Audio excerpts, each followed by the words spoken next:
Coming up on Valley View News, people of different cultures came together to rally against Asian hate.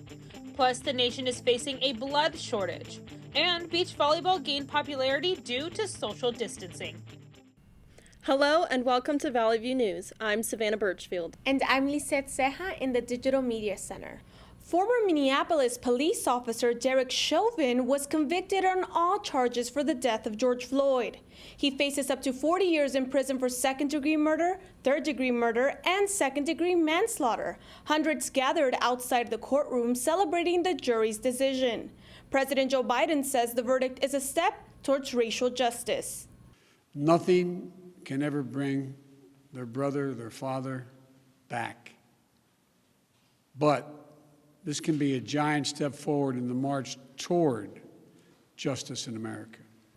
Prosecutors will now turn their attention to the other 3 officers involved in the arrest. This week, the Los Angeles Public Health Department reported 466 new COVID-19 cases and 3 deaths. The positivity rate in Los Angeles County is under 1%. Officials say they're encouraged by the decline in cases. Vaccinations are largely believed to be responsible for the drop. People should still wear masks in public and practice social distancing because officials say there are new variants of the virus still being transmitted. They also say only 470 people are hospitalized due to complications from COVID-19. Some experts warn that people refusing to get vaccinated will increase the danger of COVID-19 variants spreading. The White House Chief Officer Dr. Anthony Fauci says about 70 to 85% of the population needs immunity before the virus is under control. The vaccine might not completely protect against it, but it almost certainly, at least in our current experience, protects against very severe disease, death particularly.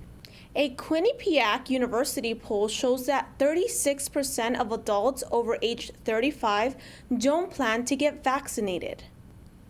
The U.S. will likely resume using the Johnson & Johnson COVID-19 vaccine soon. Dr. Fauci says a decision on the Johnson & Johnson vaccine could come this week. But I would imagine that what we will see is that it would come back, and it would come back in some sort of either warning or restriction. Again, I don't know.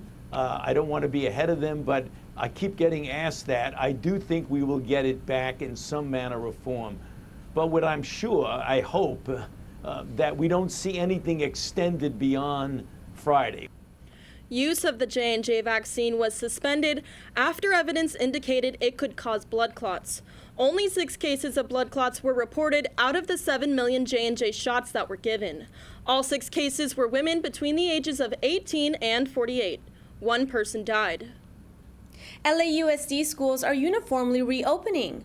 At Warner Avenue Elementary in Westwood, about 95% of the students were back on campus, while in the communities of Southgate, East Los Angeles, Pico Union, and Bell, only about 25% of students are expected to return. Students are required to test negative a week prior to returning to campus. After 6 Asian women were murdered in an Atlanta shooting, rallies supporting the Asian community took place across the country. Valley View News reporter Gina Wong went to a rally where people were urged to speak up against hate crimes involving Asians. Hashtag show Asians love. I like that. People of different ages and cultures rallied in the Walnut City Hall parking lot in solidarity with the Asian community. The gathering follows the tragedy in Atlanta where 6 Asian women were murdered. Emotions are high and there's still lots of fear in the Asian community. Danny Espinosa thinks the Atlanta shootings were fueled by the hypersexualization of Asian women. She wants to put a stop to that. She says that attitude is leading to violence and death for some Asian American women. Racist white men who deem Asian women submissive and passive, I think that needs to end, and it needs to end now. Rhonda Hampton thinks she knows why some people from other races aren't stepping forward to support the Asian community. As an African-American woman, she was once afraid to speak out too, but not anymore. I think we were taught to be divisive, and we were taught to be segregated, and we were taught not to stand up for one another. Organizer Naomi Hall-Morrell said it's going to take a lot of love and understanding to fight hate, but also, most importantly, the community must speak out against attacks on Asians. I think that the louder we get, the stronger we are together. The louder we are, the less empowered people feel to attack us. According to the website Stop AAPI Hate, 76% of all related Asian hate crimes have been verbal harassment. Reporting in Walnut for Valley View News, I'm Gina Wong. Use of force expert Barry Broad had pig's blood smeared on his former home in California after he testified in defense of Derek Chauvin. Broad said that Chauvin didn't use deadly force and was acting with objective reasonableness. Santa Rosa police responded to a report of a pig's head thrown towards Broad's former residence. Pig's blood was also smeared on the front of the home. The vandals were dressed in all black. Broad no longer resides in Santa Rosa. Another family now lives in his former home. The pandemic is threatening the nation's blood supply. Our reporter, Jahan Lewis, spoke with the American Red Cross about it. The demand for local blood is always high, but in the pandemic, the need for blood increased even more. At the same time, the nation's blood supply is facing a shortage. The American Red Cross says it's doing everything it can to help. So the pandemic changed everything. We always need a steady supply of blood. It's one of the things that cannot be created, it can't be man-made, it only comes from humans. Mohudeen says they're in need of O negative and O positive blood type. Also, blood from recovered COVID patients is needed. However, everyone is encouraged to make an appointment to give blood. Jill Lasker is a returning blood donor. I'm O negative. And I got many texts and emails from Red Cross saying that they need blood. Blood donation sites follow strict COVID-19 safety measures. Masks are required and temperatures are checked at the door. Temperature is normal. Though social distancing means there are less beds for people to give blood. It's been scary, I know, and I'm so thankful to the people who, besides all of that fear and anxiety, still came out, especially during the early months of the pandemic. The American Red Cross is hosting blood drives throughout LA County. People can sign up to donate online or through the blood donor app. Reporting in Burbank for Valley View News, I'm Jahan Lewis. Several protesters in Raleigh, North Carolina were taken into custody after authorities declared a police brutality demonstration an unlawful assembly. For 3 nights in a row, people marched through downtown Raleigh. They were protesting the police killings of 20-year-old Dante Wright in Minnesota and 13-year-old Adam Toledo in Chicago. About 100 people marched and chanted, "No justice, no peace, abolish the police." Reporters on the scene said 7 people were taken into custody. Last weekend, thousands gathered in Chicago's Little Village area demanding justice for 13-year-old Adam Toledo. The teen was shot and killed by a Chicago police officer. Toledo's encounter with the police was captured on body camera footage. It sparked large protests across Chicago. The officer reported seeing a gun in Toledo's hand at one point. The video shows the teenager raising his hands before being shot in the chest. This is the second demonstration against the Chicago Police Department since the release of the video. Nationwide school closures forced teachers to become more creative about their instruction. One teacher created a school on wheels for her students. Valley View News reporter Chloe Hooper takes us inside the bus to see what it looks like. March 29, 2021. When the pandemic hit and schools closed, teacher Jerry Mello wanted a safe and fun learning environment for her small class of students. So she created a school on wheels, where everyone felt safe and invited and they felt like home again. Mello teaches on a decked-out school bus in Santa Clarita. It mocks a typical classroom. A really sweet lady from Ohio, she does classroom makeovers. She decorated it, painted from the inside and out, and that was in February, and it's been amazing ever since. Jerry says she likes teaching this way better than teaching in a traditional classroom. I don't think parents really grasp the idea of me teaching on a bus. As soon as they saw it, they were like, this is perfect, this is for us, and we feel comfortable and safe for the first time in a long time. Mello says she tries to keep the classroom environment diverse. She uses books that every student can relate to. She wants her students to learn about their own culture and other cultures as well. On Wednesday, okay? Students of all ages have struggled with virtual learning. Teacher Dailyn Mello strives to keep her students actively learning in a safe environment. I'm Chloe Hooper for Valley View News. More to come on Valley View News. San Diego residents are staying active by playing volleyball. And despite the dangers of gymnastics, parents believe in its ability to teach valuable lessons. Stay with us.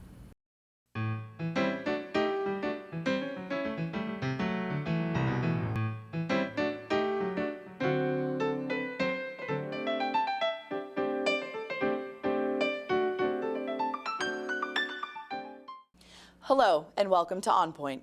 I'm Catherine Hernandez.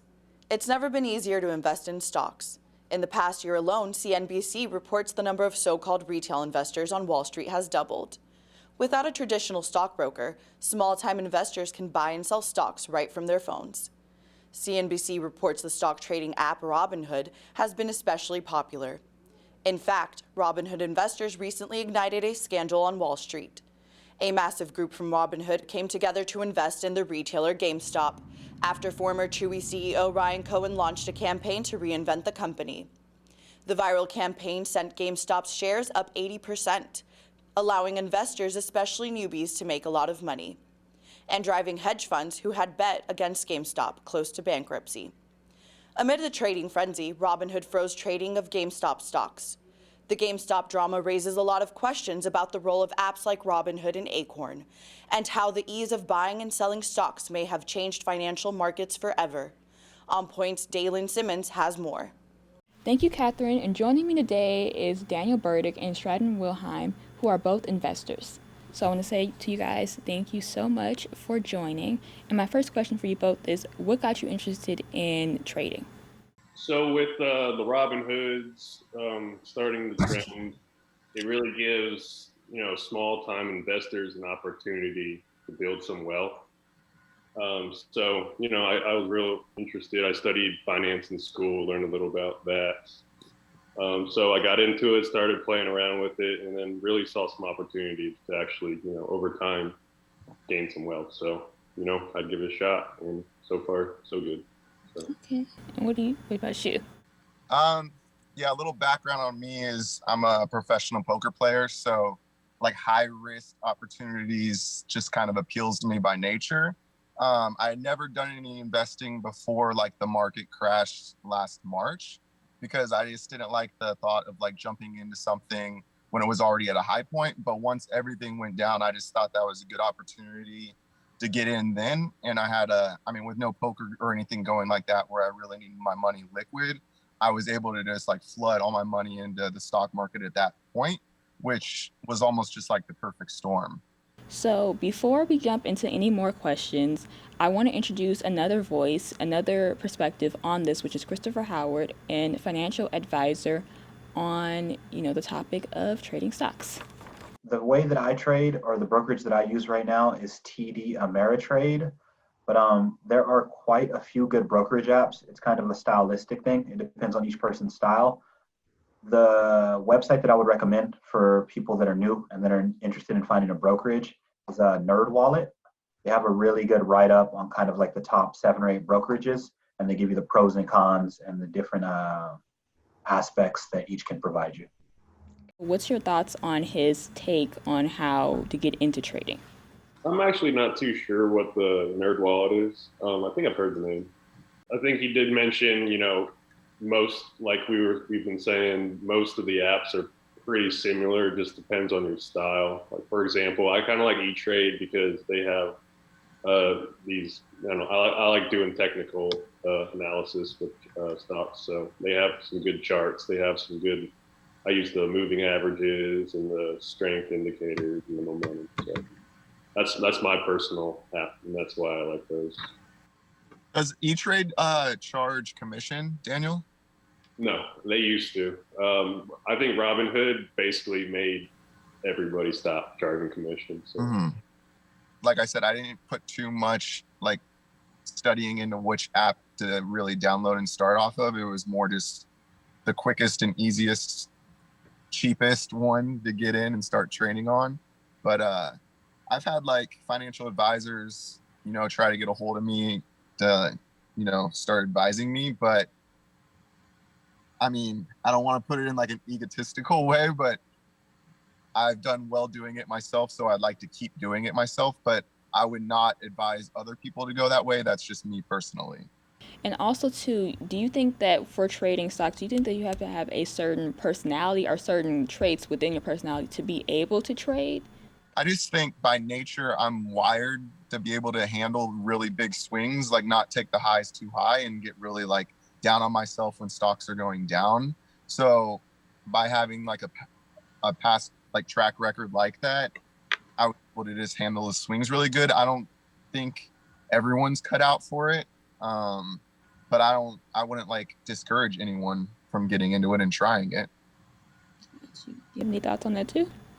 Yeah, I would say if you're going to get into it, definitely do your own research along with whatever you learn from anybody else or anything else. But yeah, if you're sensitive to losing money, a bad day in the stock market will change your day real quick.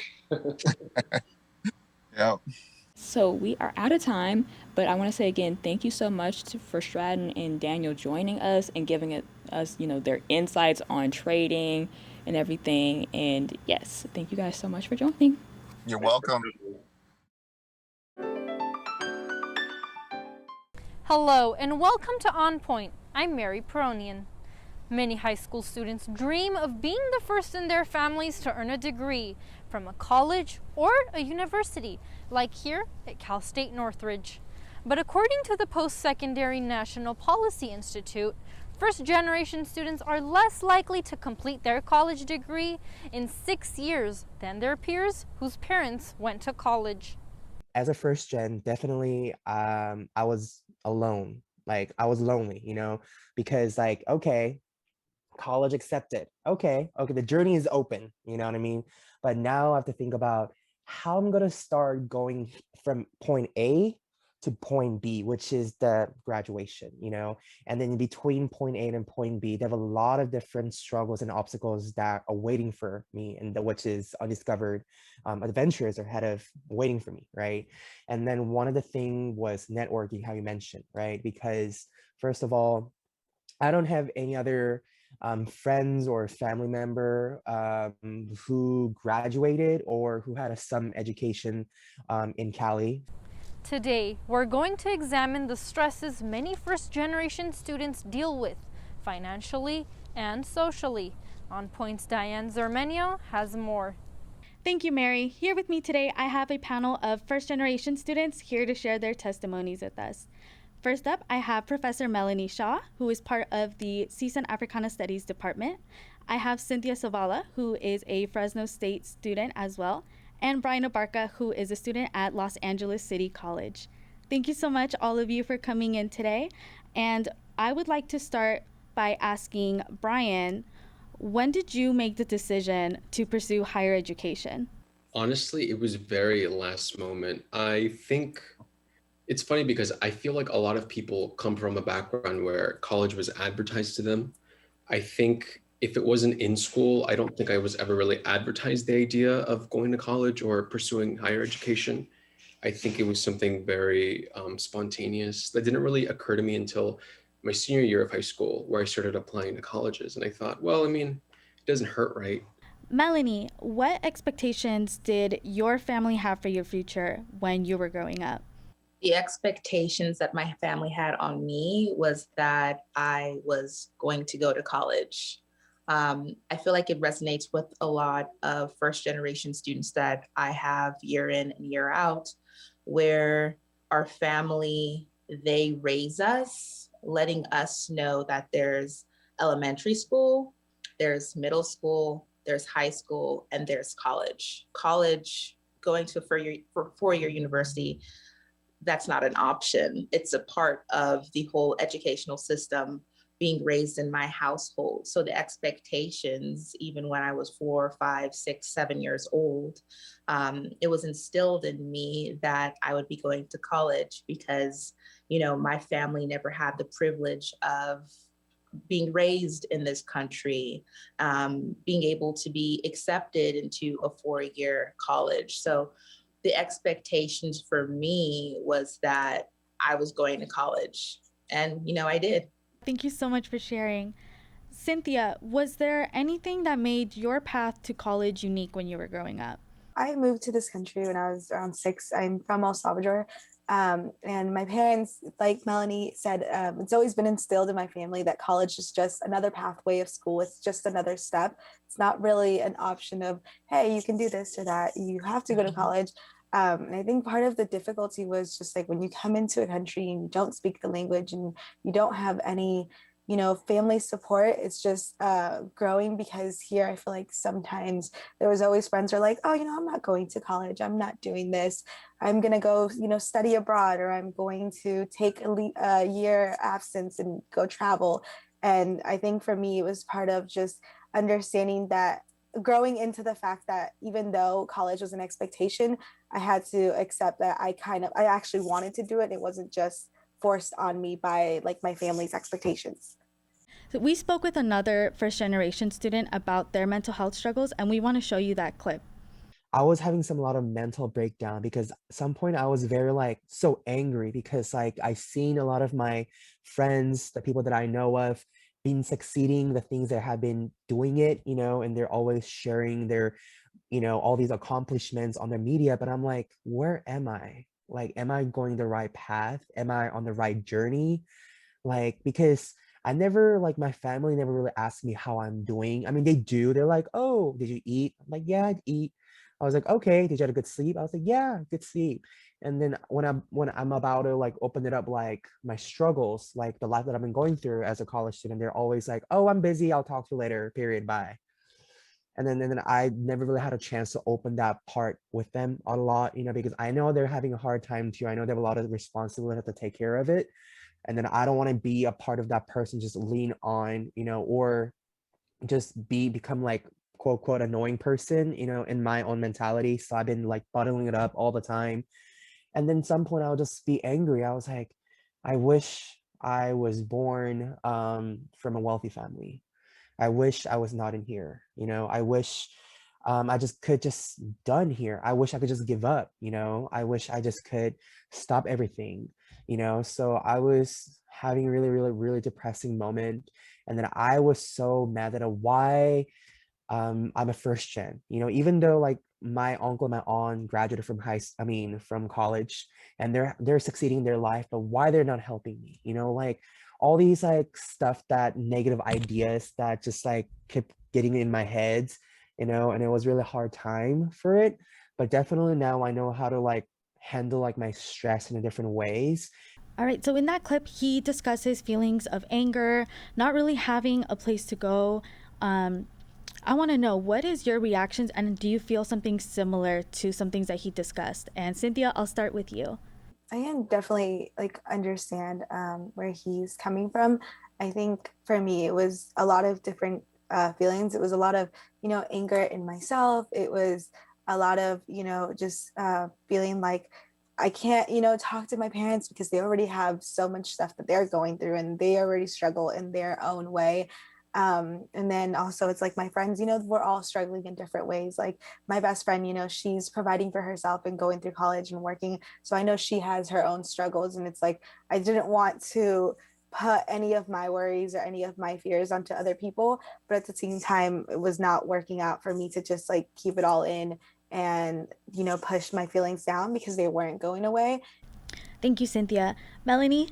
There was one thing he mentioned that hit me really hard, because even as an adult in my 30s, I am still, this thought continues to come up. Why is my life so much harder than, my friends? Why is my life so much harder than other people that are my age, that look exactly like me in this body and this skin complexion, that are, more Americanized than I am? And it just seems like I'm constantly asking the question, why was I not born into a wealthy family. And sometimes it's not just like, well, why wasn't I born into a wealthy family? Sometimes it's like, well, why wasn't I born into an American family? You know, and I think that's that last question alone that I continue to internalize continues to add to my, I call it my first generation trauma, because that's exactly what it is. It's first generation trauma. The things that you are constantly told when you're growing up, things to hide, things to suppress, that continue to make me feel, I can't speak for every other first generation student or first generation individual, but with my first generation trauma, there's this need to constantly work harder than any other individual that's in my, close surrounding or in my environment. Thank you, Melanie. And Brian, I saw you nodding your head with some of the sentiments that were said and from the clip. I'd like to know your thoughts. I honestly feel like it doesn't matter what your story is or where you come from or where your parents come from. Being first generation, you always ask yourself two questions. Why wasn't I born white? And how do I become white? And it goes back to that question I believe you asked Cynthia about Trump and this whole political idea of, and I think it leaches off of so many cultural, differences. And I hate it so much because I feel like regardless of what POC group you come from, I feel like it's always like 5 steps up and then 2 steps back. Thank you so much to all of you for coming here today and sharing all of your testimonies with us. We really appreciate it. Thank you. Thank you. Thank you for having me. Thank you so much.